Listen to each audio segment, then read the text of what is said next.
lot of a toxin to result in a lot of damage to a cell. An example would be 1 milligram of botulism can kill on average about 1 million guinea pigs. Now this was run on a computer model, so don't worry, it's not like they killed 1 million guinea pigs. But they did an LD50 test where they had 0 to 100 guinea pigs. They saw what amount was needed to kill 50% of them.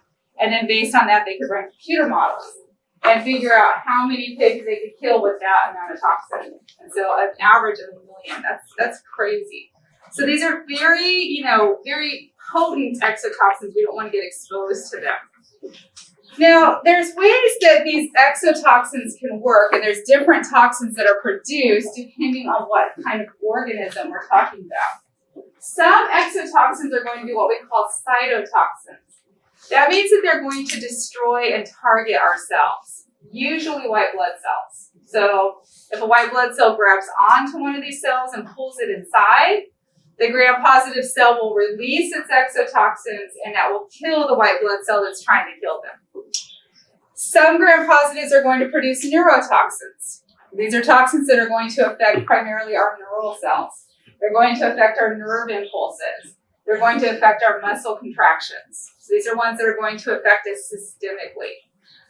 One of the ones that we'll talk about in here is tetanus, which causes muscle contractions that you have no control of.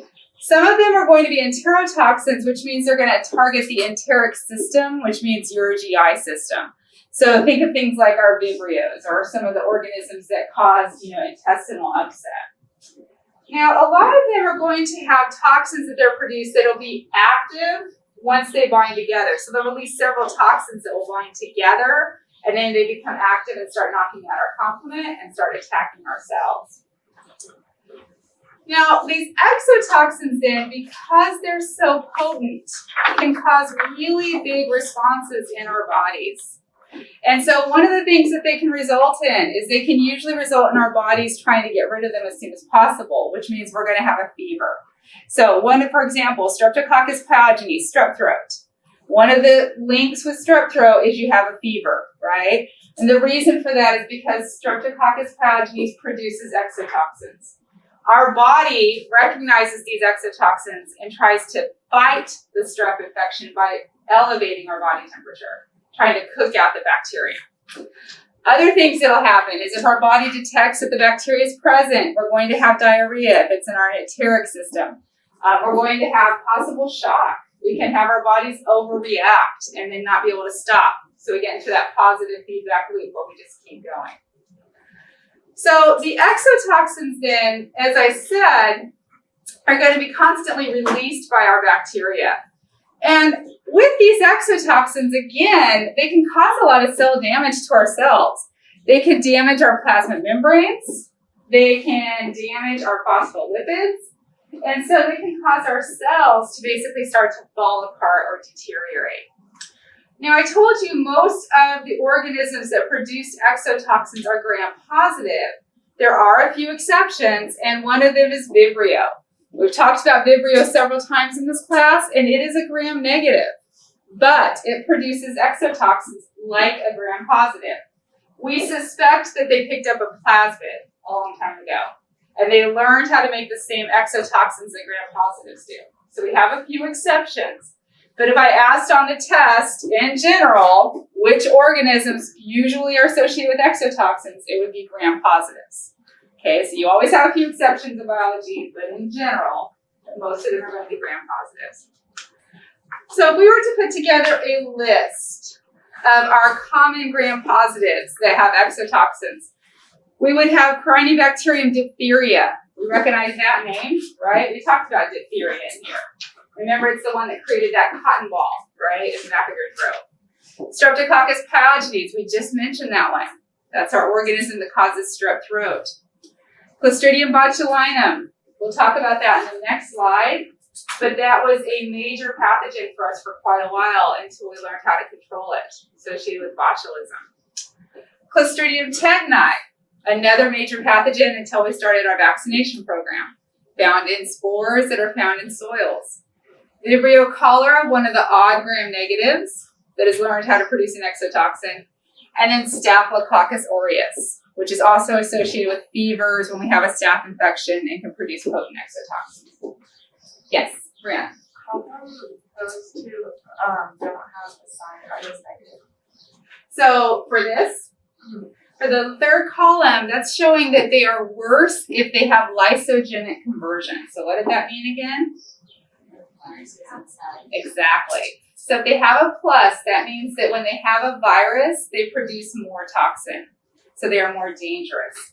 If they don't have a plus, then that means that it doesn't matter whether or not they have a virus in them. They're going to be equally toxic, with or without a virus. They don't need a virus to make them meaner. They're already mean enough on their own. Okay, we all know people like that, right? We know some people that are mean sometimes and other people that are just mean all the time. So the ones without the pluses, they're mean all the time. The ones with the pluses, they get grumpy when they have the viruses inside of them. Good question. So let's look at Botox and Clostridium botulinum for a little bit here. Clostridium botulinum, as I mentioned, used to be a major pathogen for us until we learned how to properly prepare food.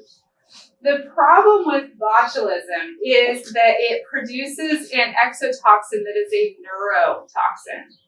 And not just a nerve toxin, it doesn't just attack the nerves, it attacks the neuromuscular junctions. So what that means is it affects nerve impulses and muscle control. So it's exotoxin that it releases as it grows, affects our nerves and our muscles. Now, what happens with CBOT is it results in muscle paralysis. It stops the muscles from being able to contract properly. This can result in death because it can paralyze your diaphragm. What does your diaphragm help you do? Breathe, yeah. So it will stop your diaphragm movement, which will in turn stop your lung movement, which means your body is going to die from a lack of oxygen. It will also stop brain impulses so that your brain will no longer be able to trigger the muscles correctly. So the way you can tell that somebody has been exposed to CBOT, and I mentioned this before, if they're a child, they'll have what we call floppy baby syndrome. When you pick them up, it's like a rag doll. They just hang. If they're an adult, they can't make any facial expressions. If you pick them up, they just kind of lull. It's like kind of like trying to move like a dummy or something that's like, full of sawdust. They're not going to be able to respond to you at all. They can lose the sense of talking, the sensation of being able to move their lips. So a lot of times what will happen is they'll start to feel like tingling sensations, and then they're going to stop being able to feel their tongue, their mouths, and so they're not going to be able to communicate with us. So we have to make sure we get these people treated right away. Now, the way we used to get exposed to CBOT was in food that was prepared incorrectly. It turns out that CBOT makes spores, and CBOT can only grow in anaerobic conditions. So it can't grow when there's oxygen around. So if I do canning or any kind of food prep where I put something in a can and remove the oxygen, if I don't do the food prep properly, in other words, if I don't heat the food properly first to kill any spores that are present, once I seal that can, I create an anaerobic environment. Now, if there's any spores left behind, they're going to go, hey, this is pretty cool, and they're going to start growing. This is why you'll start to see cans, and we don't see them very often anymore, but we used to see cans in stores that would be pushed out. And that would be gas being produced as the organism would grow. It would be creating little CO2 bubbles, so it caused the cans to kind of bulge. And if you ever had your grandparents go shopping with you, they would tell you, don't pick up cans that are bulged. Same is true if you do at-home canning. You have to be really careful with your temperature, because if you get it wrong, you can end up causing CBOT to grow, and you can poison yourself. It used to be found primarily in meat preparation. Sausage was one of the worst, because sausage would be prepped, but a lot of times the organisms that we kill for sausage, things like pigs, whatever, would have CBOT in their guts. And when we would kill them and then wrap the sausage, we create an anaerobic environment. And now the organisms would start to grow. Nowadays, we get rid of them by the use of nitrites. So nitrites are chemicals that we add to a lot of our food. If you go home and read any of your food products, you'll see that a lot of them contain nitrites. The reason for the nitrites is nitrites inhibit their spores from going through sporolysis, from actually growing and germinating. Now, we're very fortunate today that we have CBOT under control. Where we usually see CBOT poisoning is, again, through misprepared food and then also occasionally in children with honey. It turns out that honey can have CBOT spores in it. And as adults, when we eat honey, our GI tracts work very efficiently. We have normal flora in place. So if CBOT tries to grow, it's killed by our normal flora and it moves through our body so quickly, it's not able to really take hold. In infants, though, their metabolism is slower. They're not getting enough of the normal flora yet. And if we expose them to honey when they're under a year old, we run the risk of getting them exposed to a CBOT spore. And if so, that can result in them having CBOT poisoning. So you have to be careful. This is why pediatricians will tell you not to feed children honey if they're under a year. In case you've ever wondered. Yes, no, long-term effects from doing Botox? So far they have not found any. It's one of those things so that if they do it wrong, it can result in muscle paralysis that's incorrect. So that if you try to smile or you try to move your face at all, you're not going to have any facial expression. So depending on which muscles they hit, they might hit the wrong one. But thankfully, it usually wears off. And supposedly they've diluted the toxin enough to where it's going to go away fast and it's not going to spread anywhere. So they haven't found any safety concerns at this time. Personally, I wouldn't risk it. Having seen people with CBOT, I'm like, putting that in my face, I wouldn't do it. But yeah, supposedly no long terms yet. Okay, so that was CBOT. Let's talk about the opposite Clostridium. And the reason I say the opposite is because it actually affects your body in the exact opposite manner. So Clostridium tetani, same idea. It's an anaerobic organism, so it has to have anaerobic conditions to be able to grow. But the neurotoxins that it creates that act on our nerves are opposite in the respect that instead of relaxing the muscles, they're going to contract them. So they're not going to allow relaxation to occur. So what happens is your muscles contract tightly and you're unable to move them. And so you can see here this child who's trapped in the fetal position. They can't undo their arms for this position. And as an adult, if you tried to pull their arm, you could pull as hard as you could, you would actually break their arm. They're so contracted, there's nothing you can do. You cannot get them out of this position. This also can result in lockjaw. You've probably heard about lockjaw before. It was a huge thing back in our olden days in our history. Lockjaw would be where the muscles would contract, your teeth would clench together, and no matter what you did, you could not open your jaw. It's just like having a vice grip. And so people would die of starvation. They couldn't eat because they wouldn't be able to open their jaw to chew their food. So it causes also muscle spasms. So we see this child here who's contracted. What can also happen is his spine can contract. And when his spine contracts, it'll do this characteristic back arch. And the spinal contractions can be so severe, they have actually resulted in spinal fractures. So it'll keep bowing the back until their head is almost at their heels. It'll just keep bowing them. And you have no control over this. And nobody can stop it. So thanks to vaccination, we are fortunate. We have about 50 cases a year. And also because these spores are not able to grow in aerobic environments, meaning that if they're in the soil but they're exposed to the air, we're safe. But this is why we encourage you to get a tetanus shot every decade, every 10 years, to make sure that your body recognizes this organism if it gets inside of you, and it can kill it before it can start setting up and producing a high number of organisms. So how do we see, or where do we get exposed to tetani? Usually through puncture cases. So rusty nails that puncture into the skin, or any kind of puncture into the skin. Also in India, there's a couple of communities that have a ritual where they put cow dung on umbilical cords when babies are born as a ritual, because they worship cows. And unfortunately, sometimes that cow dung can have tetanus spores in it. So that's been where we see a lot of cases occur. But we can try to get tetanus under control by trying to basically do injections of acetylcholine, which will try to relax the muscles. But it's going to cost a lot of money to do these kind of medical treatments, and there's not a guarantee that they're going to work too efficiently. And so I told you there was a case of a child in Texas who ended up getting tetanus. They had a non-vaxxer parent, so they weren't vaccinated. He got tetanus, and their parents said it was a great success because their child recovered completely. But what they didn't say was their child was in the hospital for over 6 months. and in intense pain because they were having to do constant muscle injections to try to get their jaws to relax, to try to get their spines to relax. And again, it's just hit and miss as far as how their treatment will go. So that gets us through our exotoxins. Let's talk about endotoxins. So endotoxins are not released by the cell as they grow. So exotoxins, as I produce them, I spit them out, I release them. Endotoxins instead are a part of me. So they're in my cell wall. They're in my plasma membrane. They're a part of me. And the only way they're going to get released is if the cell lyses or dies. This is kind of a sneaky defense in respect that if this cell gets eaten by one of our white blood cells, it's kind of like, having like a little bomb in it. The white blood cell eats the cell, it consumes it and lyses it, and the cell's like, okay, fine, go ahead and kill me, but I have a trick for you. And it releases all of these endotoxins, and that's going to kill the white blood cell. The idea then is I sacrifice that bacterial cell to save other bacterial cells. Does that make sense? So one gives up its life for the many.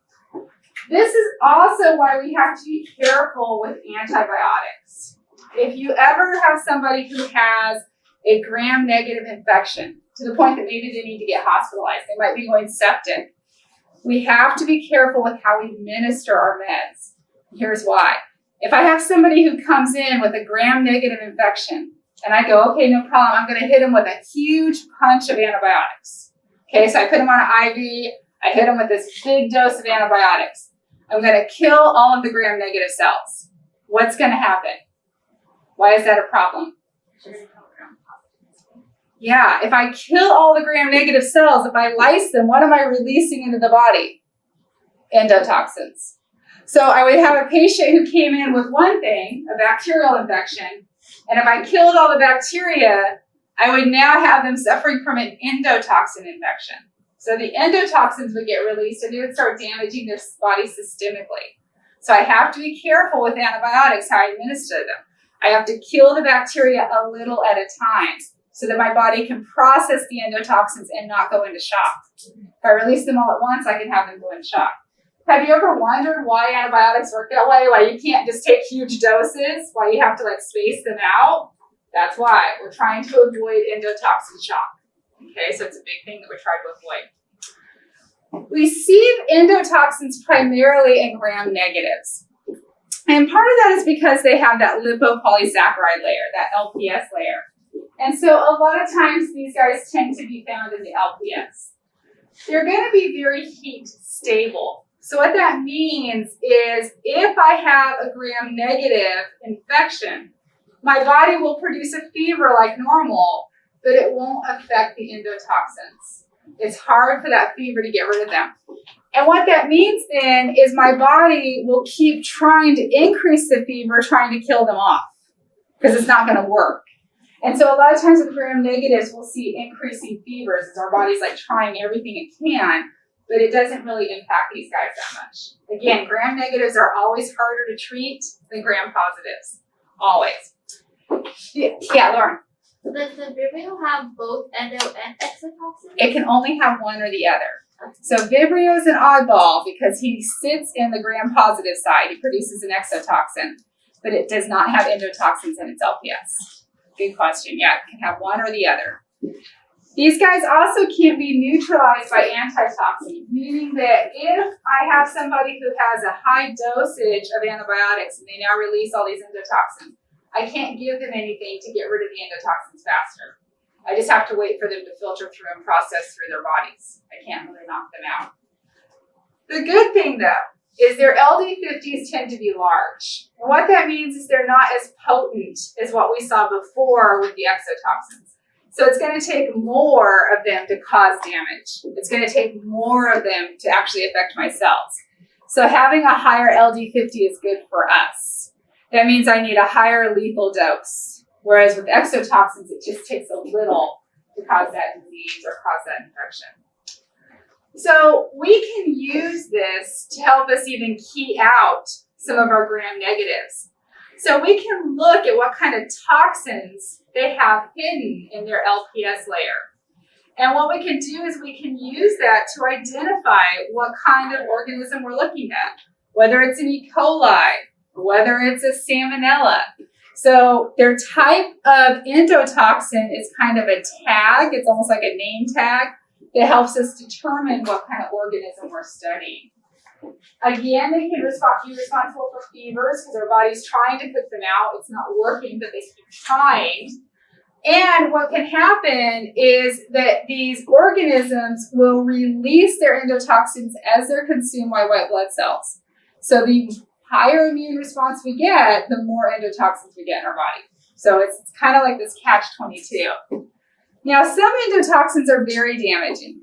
E. coli 0157 produces an endotoxin that affects our intestinal cells, and it actually can result in shock. It can cause our body to start to shut down. Usually where we see 0157 start is in the intestines. It'll start to cause intestinal upset. So you'll start to get diarrhea. We call it bloody diarrhea. They'll start to have somebody having nausea. And then it will spread into the organs. And so what we start to see is that the small intestine starts not working properly. It starts trying to shut down. And then in the kidneys start shutting down. We start to see organ systemic failure. And we can kind of monitor the progress that moves from the bottom up in the body. So organs just start deteriorating as we move towards the torso, the trunk, and then the brain. So just to summarize, to make sure we understand our toxins, exotoxins are proteins. They're made inside the organism and then spit out. Okay, so they're spit out as the organism grows. So they're constantly producing these. What we see then is as the exotoxin is released, those exotoxins can cause damage in other areas of the body, so they can spread throughout the body. This is why when we get something like food poisoning, let's say I eat food that has staph in it, those exotoxins that are present in the food can get released and go into the body. If I have food that had staph in it and I kill the staph, I still have the exotoxins that they produced in the food. So if I eat the food, even though I've killed the staph, if it had a high level of exotoxins present, they will still be present in the food and they can still make me sick. That's what happens a lot of times with food poisoning. Clostridium botulinum and Clostridium tetani are both examples of exotoxins. It's also good examples of how exotoxins can affect us differently. They can have different targets in the body and cause damage to different cells. Endotoxins. These are going to be inside of that cell wall or LPS layer, lipopolysaccharide layer. The endotoxins only get released when the cell dies or is lysed, so when it breaks apart. That can happen inside of our white blood cells. That can happen as the cell naturally ages, but that's when our endotoxins are going to get released. It can also happen if we expose them to antibiotics. We have to be careful with our treatment of our gram-negative infections. If I release these endotoxins, they are going to go into the body. They can cause organ failure. They can cause shock. So I have to be really careful about them. Our exotoxins are primarily made of proteins. Our endotoxins are primarily made of lipids. Because they're lipids, that means that they are more heat stable. So if I expose these endotoxins to heat, it's going to be harder for them to die off. So the heat doesn't affect them like what we saw with the exos. Okay, let's talk about a few other pathogens that can affect us and that are non-bacterial. So these would include our viruses, our protozoans, our fungi, our algae, our helminthes, which are our worms. So these are all going to be ones that can affect our bodies and our immune systems as well. So you don't have to memorize this table, but it's just kind of showing you how these viruses and these organisms can affect our cells. So for example, we've talked about HIV and how it can target and destroy our T cells. Yeah, Brianna. Yes. We've talked about HIV and how it can destroy our T cells. We've talked about how we have other viruses that can cause damage in the body. So for example, one of the ones that we mentioned was measles. I told you measles can be dangerous because of the fact that it can affect our immune systems later. We found that it actually decreases our immunity when we have measles. It does so by cell fusion, meaning that it can attract to our cells, become part of our cells, and then once that measles virus is present, it's kind of like chicken pox. It never really goes away, and it can affect the performance of our cells that is inside for the rest of their lives and all the ones that they produce. So this is just kind of an example of what some of the viruses can do. With fungi, we mentioned that we had different fungi that could affect us differently. So we had ergot poisoning, which is fungal waste that can be produced. We see the ergot here. It's the little dark colorations on wheat that's growing. What can happen then is if we consume ergot, it can cause what's called St. Anthony's fire. It's like a neurotoxin. It causes us to hallucinate. It causes us to have pain and tingling in our extremities. So we can see that the waste product produced by a fungus can cause issues. Proteases, which are protein enzymes that Candida produces or trichophyton produces. These are ones that can affect our body and make us ill. Candida, remember, is a type of yeast. Trichophyton, remember, was associated with things like ringworm. So these are organisms that can cause damage to our skin, that can cause damage to our cells. Cryptococcus, we've talked about that one before with lung infections. This is a fungus that can cause lung infections or capsules to form in the lungs. And so it can cause damage as well. It's almost like a tuberculosis kind of disease. It causes scarring in the lungs. And then the ergot poisoning, I mentioned, it has the St. Anthony's fire associated with it that can cause distress. Aflatoxin. This is a type of toxin that we see a lot of times produced on nuts. It's an aspergillus. And so if you've ever opened a peanut and you've seen a whole bunch of mold inside of it, that's usually an aspergillus mold. If you were to eat it, it would make you feel sick. It would make you nauseous if you eat too much of it. So it can affect your stomach, it can affect your GI tract, your intestinal lining, can make you feel ill. Mycotoxins. These are going to be neurotoxins that some people will actually use to try to go on a trip. What it does is it affects the neuro network of your brain. It causes you to have hallucinations. It causes you to see or hear things. And so sometimes people will try to eat mushrooms to go on an acid trip, as they call it. But they have to be careful because a lot of times mushrooms can be extremely toxic. So this one's the Amanita mushroom. It's my favorite one, and it's deadly. It's called the Death Angel. But when I look at that, all I hear in my head is da-da-da-da-da-da. I mean, isn't that the Mario Brothers mushroom, right? I mean, look at it. It's totally Mario Brothers. Don't eat it. I mean, why was that in a video game, right? It's like one of the most toxic mushrooms, and they're showing kids to eat it all the time, right? It's like, that wasn't nice. You know, what were they thinking? But if you were to consume this Death Angel, it would cause a neurotoxin that's produced that could potentially kill you at a high enough level. So you always have to be careful when you're consuming mushrooms to make sure that you're not eating ones that are dangerous. Protozoans. So protozoans, remember, would be our grouping of like malaria, our grouping of sleeping sickness. Protozoans, yes, Brianna. That one was under the neurotoxin. So like if you eat that, you would like trip out for a second, but then you would die.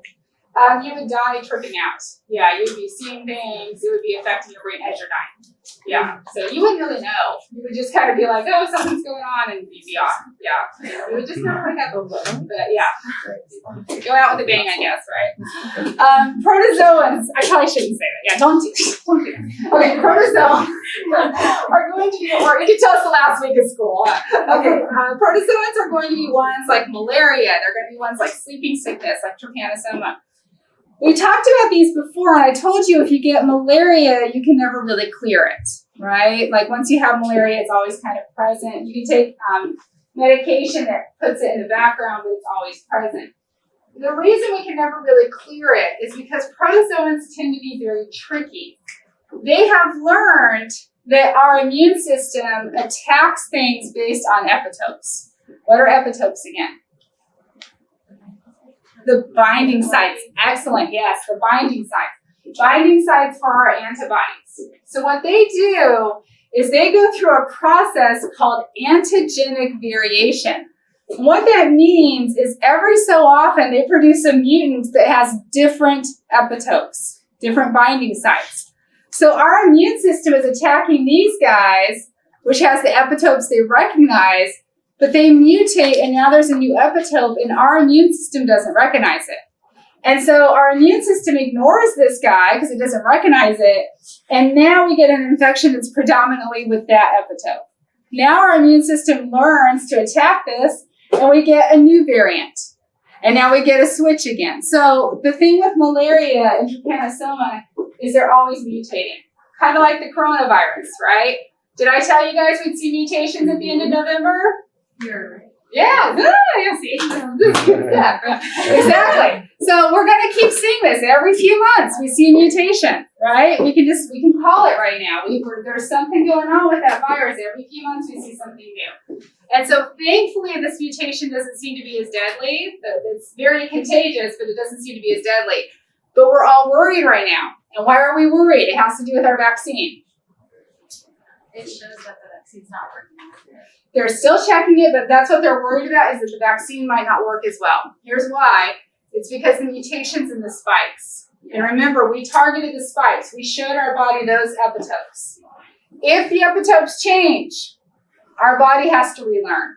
So we're going to have to do a booster with new epitopes. They're still trying to figure out how different it is. And that's what they're doing right now is they're running a whole bunch of tests. Everybody's scrambling right now, checking to see if our antibodies will still recognize the spikes. If they mutated too much, then we're all going to be getting boosters again. So in this fun, we just keep going back in, right? We keep going back in and getting our booster shots. But eventually, it'll slow down. We hope. Okay.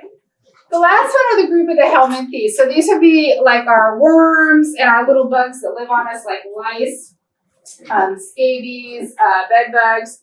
So these are ones that when the parasites come in contact with us, they're going to take a blood meal on us, or they're going to dig into our skin, like in the case of mites. And what happens is they produce an immune response that is going to be itchy and uncomfortable. So if you've ever been bitten by bed bugs, it's probably like one of the worst bites because it's like a super itchy mosquito bite. It just feels super itchy and uncomfortable. If you've ever seen somebody with scabies, scabies are little mites that burrow into the skin. So they actually dig down into our upper epidermis and they'll cause redness or swelling. We usually see it on the hands, like around the knuckles or around the hands. And they have to be treated medically with some sort of an antibiotic to kill them off. The reason we get concerned about this is now a portal for bacteria. So a lot of times if you have scabies, it can open up the door for staph infections. So we want to get it treated as soon as possible. With this then, we do get an increased immune reaction, meaning that a lot of times you'll see swelling or you'll see redness at the site where the bite occurred or where the organism is digging in. With bed bugs, you always want to be careful when you travel that you check for bed bugs. Do you all know how to check for bed bugs in your room? Check the mattress. Pull the mattress away from the wall and check behind the headboard. Get your phone and check behind the headboard. What are you looking for? Little flat. Yeah, you're looking for things that almost look like apple seeds. Yeah. So you're looking for little bugs that should be flat. They look like apple seeds. Also look for dry droplets of blood. So look for very, very teeny tiny pinpoints of blood because that's where they've defecated. I know, isn't this fun? My cousins hate to travel with me. My cousin and I always share a hotel room, and as soon as we arrive, I'm like over there with my UV light, checking everything out, pulling things out. Yeah, it's like we got to make sure we're okay. Yeah. I used to be like over paranoid, and then I got even more paranoid after we had an experience. We stayed at a really nice hotel, one you would never think had, and both beds. I was just gonna put my little one to sleep at the time, and our bed had pulled the pillows back to look, and it was the grossest thing I've ever experienced. And they tend to be nocturnal, so they come out at night. And that's the thing too, is that's why you have to check with your flashlight, is they hide during the day. So one thing you can do when you travel is when you have your suitcases, you don't want to put your suitcases on the bed. Because if there are bed bugs, they'll go home with you. They're like, oh, hey, we'll go home. We'll go to your buddies. So where you can put your suitcases is you can put them on one of the things that's in the in the closet that holds your suitcase up, or you can put them in the bathtub. That's another place you can put them because they're not going to be in the bathroom, so where there's tile floors. And then when you're looking for your bed bugs, like I said, you're looking for kind of like a little apple seed kind of shaped organism. This is a bed bug feeding, and as you guys mentioned, they start out flat, But look what happens to them as they feed. They fill up and they puff. So now they look like a little rice grain. They kind of fill up with their blood meal. And then they'll stay kind of puffed for a few days as they digest that meal. So you just want to be careful when you travel. Make sure you look for these. There's also a site you can go to called Bedbug Reports, and it has a listing of all the hotels that have had current issues. What's that? It is. It's pretty much all of them, but it'll tell you a room number. So that way you can check. And the hotels are really good about trying to treat them. Yeah. So what do you do if you do, say you do, here's bugs. Okay, so say you bring them home. So let's say you bring them home. Let's say that you're like, yeah, I found bed bugs in my room. My luggage was on the bed. Maybe I have them. So what do I do? What you're going to do is as soon as you get home, you're going to put all of your laundry immediately into a very hot washer. They don't like heat. And then you're immediately going to put everything into the dryer. And as far as your suitcase goes, you're going to leave it outside or in your garage for a while because they're not going to be able to find a place to live. They're going to get cold. They're not going to like it. And so they're going to disappear on you. So that's an easy way to do it. Use superheat. You can steam your suitcase also. If you have a steamer, that will kill them too. They don't like heat. But throw all your clothes in the hot washer as soon as you get home. What if it's already on your mattress? You just pick them up one by one? Or you If get it's on rid your of that mattress, you have to call an exterminator. Yeah, Oh, really? you really do, because unfortunately for every one that you see, there's probably 100 hidden. And if they've already laid eggs, it's too late. Yeah, you're going to have somebody come and treat them. I just changed that. How long does it, or can they live without food? Oh gosh, they can go weeks. They can go up to 4 weeks. They're just like ticks. They can take a blood meal and then they can live for quite some time without it. So they slowly digest. Do they have to like, They do sexual reproduction. Yeah, but they can lay thousands of eggs. do they attach to pets too, or just us? Nope, they're not like fleas. They don't live off of pets, so they actually look for humans. They're kind of like mites for humans, basically. Yeah, they don't like animals because they're too hairy. They like us. They like, and it's where you see, like I'll go back a picture, where they usually bite is on our legs or on our backs, places that aren't super hairy. It's usually where they try to take their blood meals. So, not fun then. Okay. Neurotoxins, we talked about our algae before. We've talked about how we can have paralytic shellfish poisoning. Again, these are neurotoxins that we can get exposed to through things like red tide. There are neurotoxins that we can get exposed through PSP, the paralytic shellfish poisoning. So these are things that we have to be careful of when we're consuming any kind of bivalve like mussels or clams. We have to make sure that our water has been cleaned, because if there's algae in the seawater, that means that there is a chance that they might have produced toxins that have been absorbed by our bivalves. Now, once we have something inside of us, we talked about portals of entry, we also have portals of exit. So this is the way that these microbes get back out of us to go and cause issues with somebody else. So they can get away from us when we cough or sneeze. That can release microbes back into the environment. Whenever we have fecal matter released or saliva being released, that can be full of microbes. Urine usually is clear unless we have an infection in the bladder. Vaginal secretions might have yeast in them if we have a yeast infection. Skin, again, if we have something like staph on our skin, if we touch somebody, we could share it. And then through the blood also, we have to be careful because a lot of viruses and a lot of bacteria can be spread through blood. So we want to be careful with any kind of needles, syringes, biting arthropods, things like mosquitoes can introduce infected blood to us. That's how we end up with malaria. So we just have to be very conscious about what we're being exposed to and what we're living with. Now, once we get exposed to a pathogen, as I said before, it doesn't always result in illness. Sometimes our immune systems are able to fight off the pathogen. Where we have issues is when we start to have too many microbes. If we have more microbes, then what can happen is we can end up with disease. So too many microbes, they've grown too much, now our immune system is having to fight and try to get ahead. This is why antibiotics help us too. Antibiotics stop their growth cycles, and it allows our immune system to catch up. So if you think about bacteria, they're reproducing once every 20 minutes. They can reproduce much faster than my white blood cells. If I go on an antibiotic, it stops their production. So their army can't keep getting bigger. Now my white blood cells can come in and kill what is present, but it no longer is going to be getting away from me. Oh, how fun. Okay. Go back in there and reopen this. Okay, we'll finish this slide and we'll go back in. So basically then, to understand disease, we have to remember how our immune systems work. So remember what we covered, don't forget, remember what we covered with innate immunity and with our antibodies, because those are going to be how our bodies are going to keep us safe. Okay, now I'm going to go back in really quickly and get my Zoom open again. To keep me out there.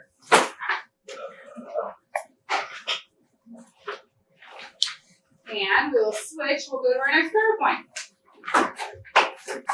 All right, our last PowerPoint. Isn't this crazy? It's done by so fast.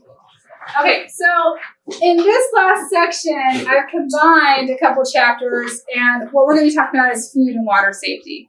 And the reason these combine well is because a lot of times it's the same organisms causing illnesses, and we're going to see that a lot of times it's the same symptoms. With food and water, what we're going to see mostly is gastrointestinal upset. And so it's going to be one of those things where it's like diarrhea, upset stomach, it's like the same kind of symptoms. So our job as microbiologists is to try to culture and grow what is there to figure out what the pathogen is, because the symptoms a lot of times are the same for numerous pathogens that are together. Now, one of the things, hold on. Sorry, let me get out of here really fast. Yeah, the wrong file. Yeah, hold on, sorry. Just get it out of here for just a minute.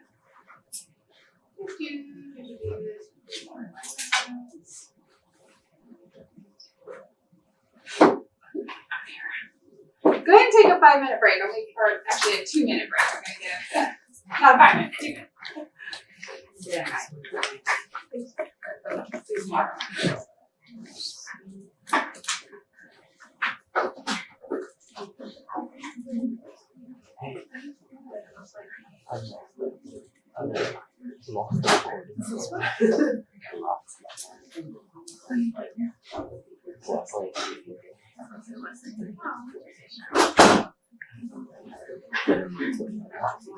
Okay, we're set now. Oh yeah, sure.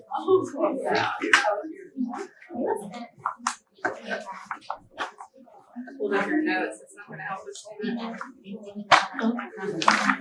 Now wait a minute, we'll wait for people to come back and get started. You want the last one? I got this one.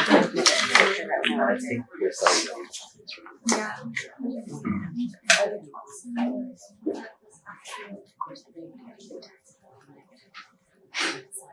No, yeah. This one is just mostly gram positive. It's strictly what you're saying.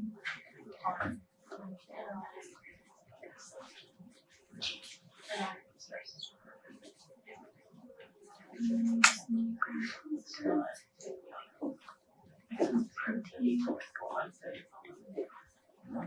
Yeah.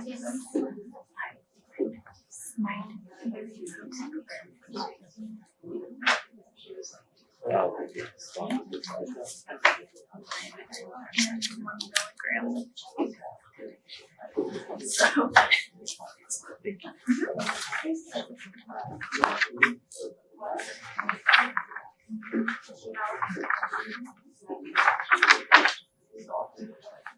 Great. See the slide.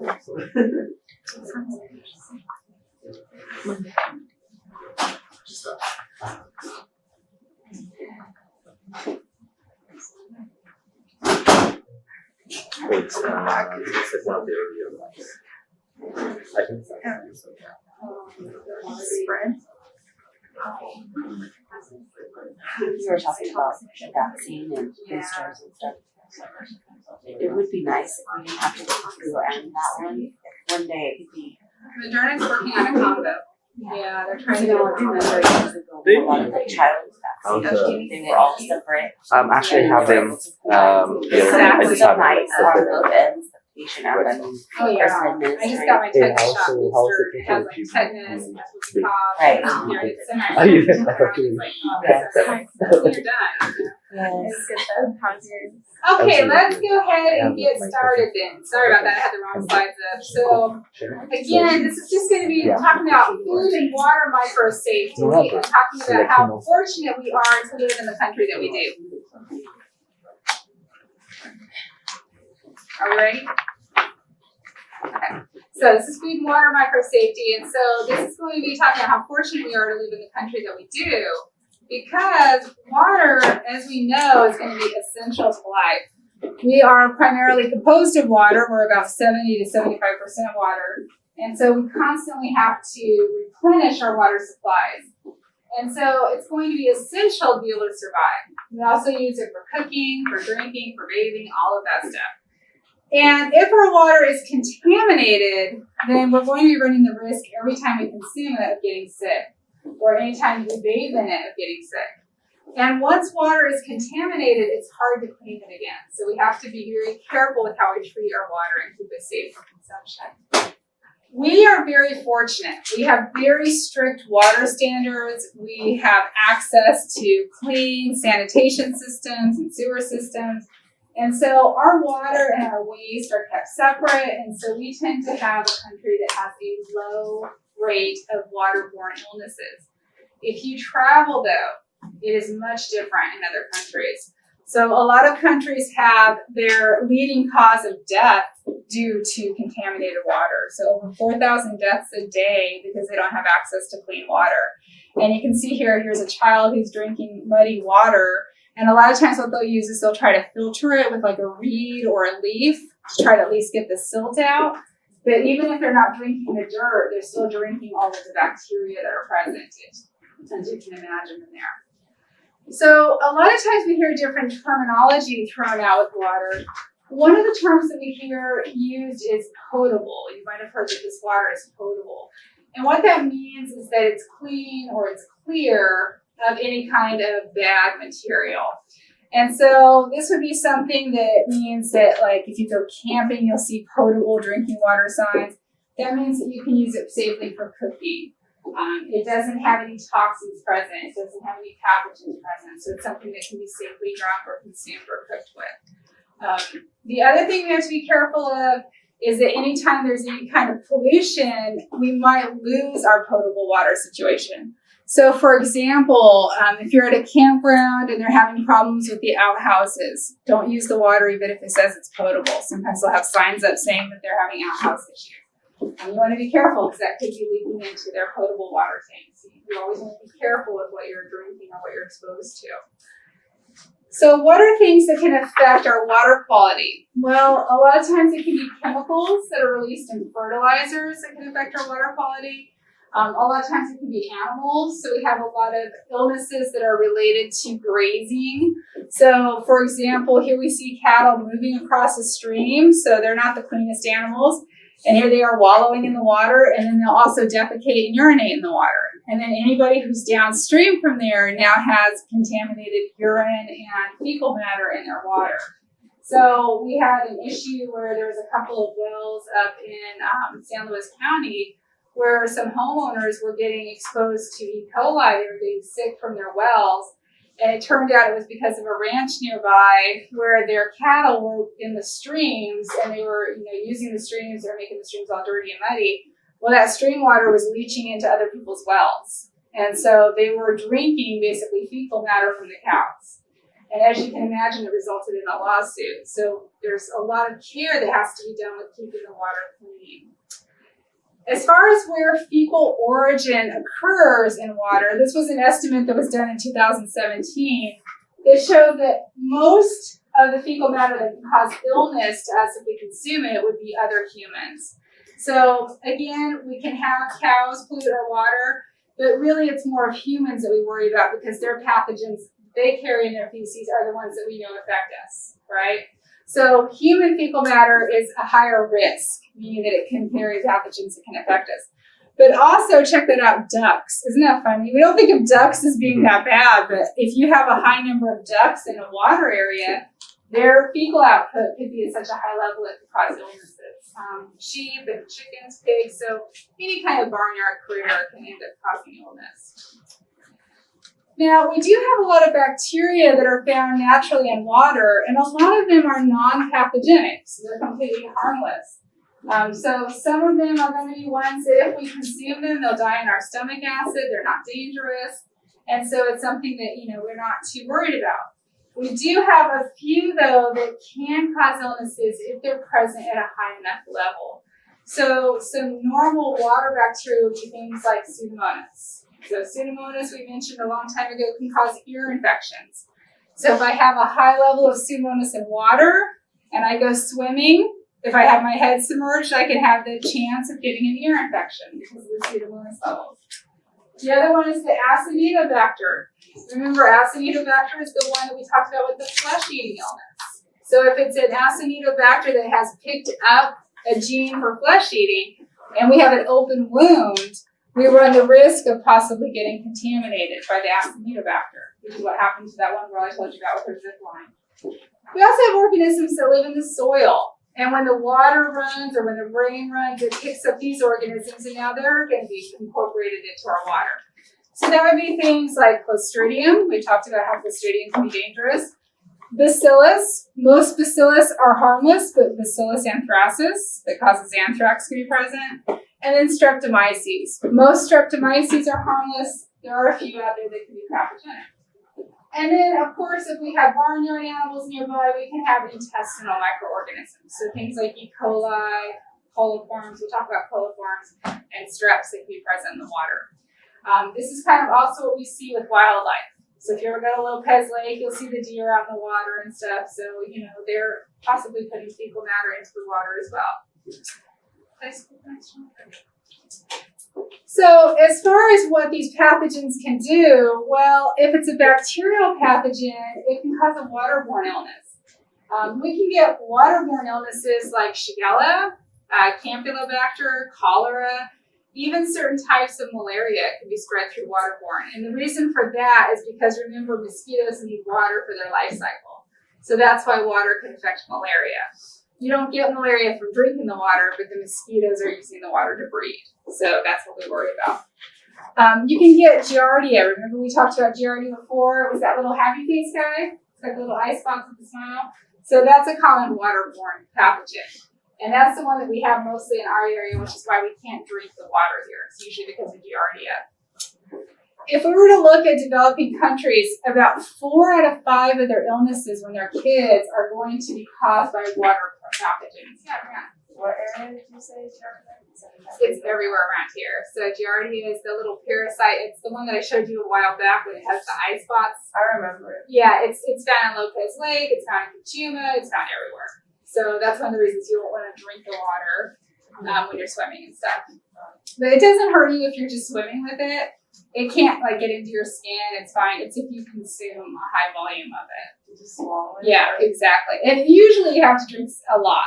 Meaning that if I'm water skiing and I drink some of the water because if you're water skiing, you're going to get water. You're not going to get Giardia that way. It means you're going to have to be filling up your water bottle and sitting there drinking the lake water, which you shouldn't be doing. Yeah. So I think you're safe. I've never seen anybody out there drinking the water, so I think we're good. But that's a good question. And then also, it can lead to diarrhea. And diarrhea in children can be deadly because of dehydration.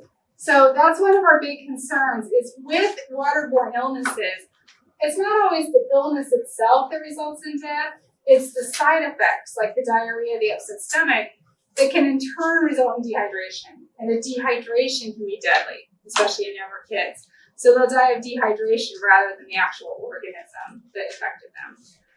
So if we were to look and kind of separate which organisms we can see here, then we would see that our key bacterial species that cause issues would be things like our enterics, our salmonellas, our E. coli, our listerias. Our viruses like Hep A. Another one that's spread easily in water is the Norwalk virus. We hear about that one with cruise systems a lot of times. Norwalk is a very contagious GI virus. It's self-limiting. It lasts about 4 days, but it just makes you feel horrible while you have it. And then parasites, our Giardia, our Toxoplasmosa, our Cryptosporidium that we talked about before. And we've talked about all these in previous lectures, which is why they're just kind of clustered, but not a lot of information given.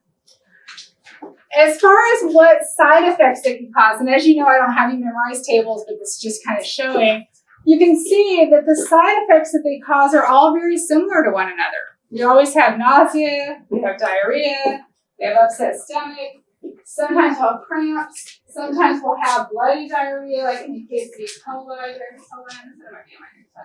I'll have bloody diarrhea. I'm going to have, kidney damage. So again, these are things that can occur. The hard part is trying to know which organism somebody has. The other hard part is trying to decide what to do for treatment. With Vibrio, I mentioned that our treatment is to make sure people stay hydrated. And to be honest, that's going to be the treatment for a lot of these. Because a lot of these are gram-negatives. Why wouldn't I blast them with an antibiotic? Because they'll release something toxic. They'll release endotoxins. So when somebody comes in with an infection of one of these guys, these are all gram-negatives, I can't blast them with any kind of antibiotic or I release endotoxins. And now I'm going to cause shock. So I can't do that. Also, their immune systems are usually already working on these, and most of these are self-limiting. They last about 3 to 5 days. So really, all I want to do for most of these cases is keep the patient hydrated and keep their electrolyte levels good. That's really going to be the treatment, is just to kind of let it run its course. The one exception that I would definitely want to treat, though, is 0157. I want to make sure that I get that one started on a controlled antibiotic, because we found that 0157 can go systemic on us, meaning that it can move quickly in the body. So that would be the one I'd be the most worried about. Now, we also occasionally will run into bacteria that cause an infection, and they're less common in the area. This was a case that came in when I was working as a medical microbiologist in a hospital. And we had this person come in who had these lesions on their arms. And when we ran a diagnostic on them, we found that it was caused by an organism called Mycobacterium marinum. And we were completely baffled because this is an organism that's found in tropical seas, like Hawaii or the Caribbean. It's found on corals. And if you've ever been swimming and you get scratched by a coral, a lot of times you'll get infected, and it's because of this organism. This was where this person came in, they had lesions, and these lesions, they said, had been there for over 6 months, and they weren't healing up. They were pustule over, and we actually had to go and cut them out. But we couldn't figure out where they got exposed. We asked them, have you been in the tropics? No. Have you been to Hawaii? No. Have you been around corals? No. We couldn't figure out where they got exposed. And finally, while the doctor was talking to this person, they kept going back and forth. They had no idea where they got it. Finally, it came up that this person's hobby was tropical fish tanks. And in his tropical fish tanks, he had corals. And he had apparently purchased a coral, and when he was putting it in the tank, he'd gotten scratched. And that was where he got exposed. So the randomness of that happening. So sometimes you'll have cases come in like this that just don't seem to fit anything, and you're trying to figure out how they got exposed to this pathogen. You're like, how did this even happen? So in that case, that was a completely random event. The chances of that bacterium being on that coral was pretty low, and yet it still happened. Kind of interesting being that detected. Yeah. It wasn't that toxic, like the side effects weren't that bad that he was able to live with it for 6 months. So they were causing lesions on the surface of the skin. It never went systemic. So it never went into his bloodstream, which he was very lucky for. So it was just causing pustules. So yes, that particular organism, it doesn't spread as quickly and it doesn't go systemic on us. So he was able to ignore it. But he did have these pustules that never would heal. They would just form a whole bunch of pus, they drain, and then they would form pus again and drain. And this was going on for 6 months. Again, if you have a pustule that's there for 6 months, get it checked, okay? Get it checked after a month, at least, maybe sooner. Okay, other bacterial infections that can be spread by water. This would include things that are often referred to, like in the past, like dysentery. You heard the term dysentery. What's dysentery? Well, it means it's a illness that's caused by Shigella or Salmonella. So that would be dysentery. We talked about Legionella. Remember, Legionella was the one that we have to grow on charcoal. It's spread a lot of times through hot tubs and showers. And we have to grow it on a charcoal media because it's so toxic it makes itself sick. So Legionella. Otitis externa. This is Pseudomonas that causes swimmer's ear. So again, if you submerge your ears the outer region of your tympanic membrane can get exposed to Pseudomonas. It can start to grow, and now you end up with an infection on the outer region of the air. Salmonella typhi can cause typhoid fever. Any kind of salmonella can cause what's called salmonellosis, which means upset stomach. And then Vibrio, we talked about before, which can cause illness. Now, you might be wondering, well, how do these viruses and these bacteria get into water systems? Well, a lot of times it's by human activity. So you can see here, here's a nice little river area. In this river, we have people washing clothes. We have people preparing food. We have people taking baths. So everything is getting mixed in this water region. And in this river, again, that means that we can have viruses. We can have bacteria. And all of these can be consumed if they're not properly filtering the water, and it can cause illness. And so that's how we can easily spread waterborne illnesses, just from one another. And as I said, usually it's humans that are infecting other humans because we carry these viruses, we go in the water, and the organisms can handle being in the water, and then they can get spread, and then they can get consumed and pulled in. So with this then, we are very careful with how we monitor our water system. So when we monitor water, the biggest thing we want to look for is how safe is our water. What we're going to look for are what are called indicator organisms. Indicator organisms are going to give us hints about whether the water is safe to drink, potable, or whether it is non-potable, meaning that we shouldn't drink it. Now, our indicator organisms are ones that are present in higher amounts than pathogens, but if they're present, that could indicate that pathogens could also be there. And the reason for this is if an indicator organism can live, so too can a pathogen. So we use them to kind of tell us about our water quality. They're going to kind of give us little glimpses of our water quality. So to use indicator organisms, we have to make sure that they fit a list of criteria. The first is they have to be present in all water. So whether it's fresh water, salt water, well water, brackish water, they need to be present in all water types. The other thing that makes them useful is that when they're present, they can indicate that conditions are right to grow pathogens. But they should be at a higher number than our pathogens, meaning that we want to be able to find a potential contaminant. Sometimes the pathogens are at such a low number, it's easier for me to look for an indicator organism, which should be at a higher number. I'll show you a picture that'll kind of explain this. Now, the other thing is we want to pick an organism that if the conditions are bad for pathogens, they also wouldn't be there. So that way I don't have them growing and then there's not any risk. So I want to make sure that I'm choosing something that's going to be a good indicator telling me that, yeah, things are right for pathogens. I need to make sure they're easily detectable, that they can grow in a lab. And then a big thing, I need to make sure that they're not dangerous to work with. So if somebody is growing them in a lab, they're not going to get sick from handling them. So I have to make sure that all of these criteria are filled. So thankfully, we do have indicator organisms that fit every one of these criteria. And they're referred to as the coliforms. We've seen this in our lab book. Our lab book has mentioned coliforms before, and we've mentioned them on a previous slide. But a coliform is basically a group of organisms that is going to be associated with intestinal growth. Meaning it's found in our intestines and it's also found in feces. This coliform group belongs to the Enterobacteriaceae group. Remember that? So what kind of proteobacteria are these guys in our groupings? Were they alpha, betas, gammas? They're gammas. Yeah, so the Enterobacteriaceae are in the gamma group, gamma proteobacteria, which means they're all gram-negatives. They are all facultative anaerobes. They don't form spores. That's key. We don't want them forming spores and being present when they're not able to live. We want them to be actively living. They're rod shapes. They can eat glucose, but they also, some of them can eat lactose. And that's a big distinction. They have to be able to do glucose and lactose for us. It makes it easier to identify them.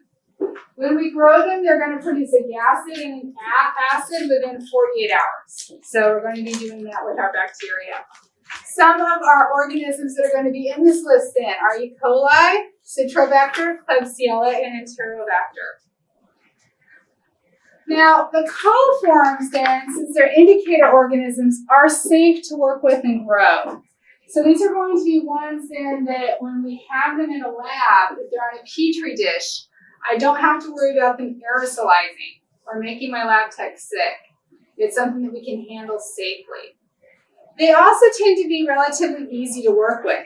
So I can transfer them from one media to the next and they'll be able to survive. Most of them are considered to be opportunistic. So remember, that means that they can cause disease if they get in the wrong place, like if we consume a whole bunch of them. But if they get on my hands or whatever, if I'm working with them in a lab, they're not going to be an issue. A lot of them have fimbriae. Remember, fimbriae is that fringe kind of little covering that allows them to stick or adhere. And that makes sense because they're found in water. They have to stick or adhere to items. The coliforms are important because when they're present, we use them to indicate that pathogens can be growing as well. If I have a coliform growing, then I could have a pathogen growing. So they're used to indicate, they're used to tell me that my water is possibly contaminated. Now here's kind of a picture that shows the beauty of the coliforms. So picture this like a target, okay? And you know, like when you play darts, how you have targets, and there's different points associated with each ring that you can hit with your darts. The same idea is true here. In red, you can see in red, I have my Enterobacteriaceae group. So those are all of my gammas. And that red would cover that entire target. Okay, so this would be red under here as well, red, red, red. So everything that's red means that I have a whole bunch of bacteria. If I look at this then, I have my coliforms. So these are all gram negatives. These are specifically my coliform group. Remember, coliforms are using lactose and glucose. Coliforms are telling me that there is a potential for pathogen conditions. Okay, do you see how I have a pretty big circle present for the coliform group? That means that if I see them, I have a high chance of finding them. Does that make sense? Like if I take a water sample, I have this big ring, so I have a high chance of getting a coliform if they're present in my water sample. I can have fecal coliforms. These are ones that are associated with living in fecal matter. So like E. coli is a fecal coliform. It's associated with poop, fecal matter. And then I can have pathogenic E. coli, which would be things like my O157. Okay, so if this is my target, and they're telling me that pathogens are present, I have a pretty big target to hit. I have this whole area to hit, which means if I take a gallon water sample, I have a chance of finding a coliform in there if they are present. Does that make sense? Because the concern I have with water sampling is if I have one bacterial cell in there in a gallon, and I'm taking out some samples, do I have a very high chance of hitting that one bacterial cell floating in that gallon? I don't. It's diluted. But the coliforms are saying that I have like 1 million bacteria in that gallon. Now do I have a chance of hitting them? Yes. I have a much better chance. So that's the beauty of the coliforms. They're present in a high number, which means if I take a sample, I have a high chance of detecting them. My pathogens are always present in smaller amounts. Do you see those little circles at the very tippy top?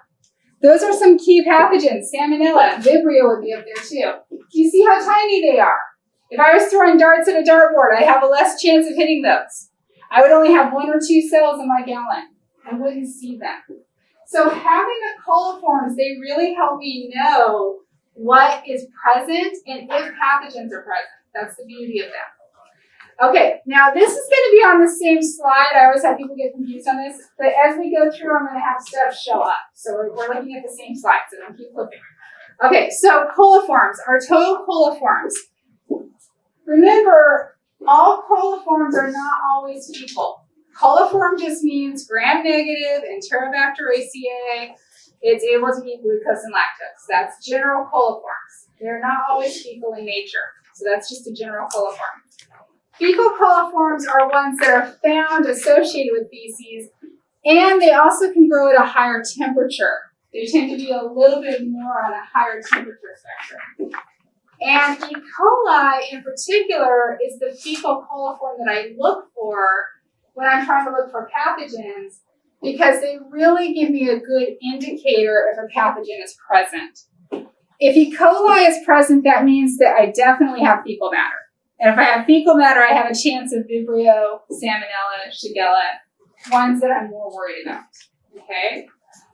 With my Streptococcus, I can use them because they can tell me that I've had a human in the water, and maybe somebody with strep throat who like spit out in the water or something. They can give me an indication that I have had humans present. Fecal streptococcus that are human-based are more, risky because they can spread from one human to the next.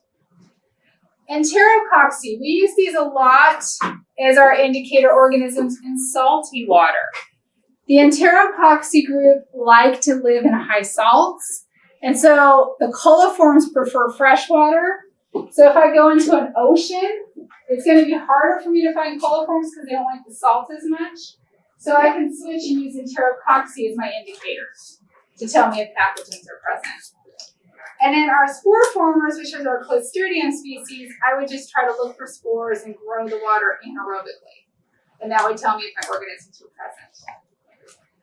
So with this brings us to one of our main organisms that we use for water testing, and that's E. coli. So E. coli is going to be an organism that is present with us from birth. Usually within about 48 hours of being born on our planet, we are completely colonized in our GI tract with E. coli. Our E. coli is with us for the rest of our life. It's going to live in our large intestine. Every time we release fecal matter, we have E. coli inside of that fecal matter. And that's, again, why it's a good indicator. It indicates that this is present. Usually, E. coli is benign, meaning that it's harmless. It's inside of us. It helps us with vitamin K absorption, as we've mentioned. And it helps us stay healthy by keeping bad flora away. Where E. coli can be harmful is when it gets to an area where it shouldn't be, like in the bladder. It can cause an infection. And it can also cause lactose intolerant people to be very uncomfortable. The reason for that is because if you're lactose intolerant, you cannot eat or break down lactose sugar. Lactose is a sugar. And the reason for that is because you're not producing the enzyme lactase, which breaks down lactose. Lactose is the sugar. So if I eat lactose, I can't break it down. It goes into my intestine. And guess which organism in there produces lactase and can eat it? E. coli. So E. coli starts to eat the lactose sugar, and it produces gas and acid as it does so, which causes intestinal upset. That's why people who are lactose intolerant can take pills before they eat lactose. Have you seen people take pills before ice cream? What they're taking are pills that contain lactase. It contains enzyme to break the sugar down before it gets to the E. coli. And that way you can make sure that the E. coli is not eating it and causing issues or damage. It's kind of cool, right? Okay, we'll stop here. We'll take our 10-minute break, and we'll start lab at 10:30.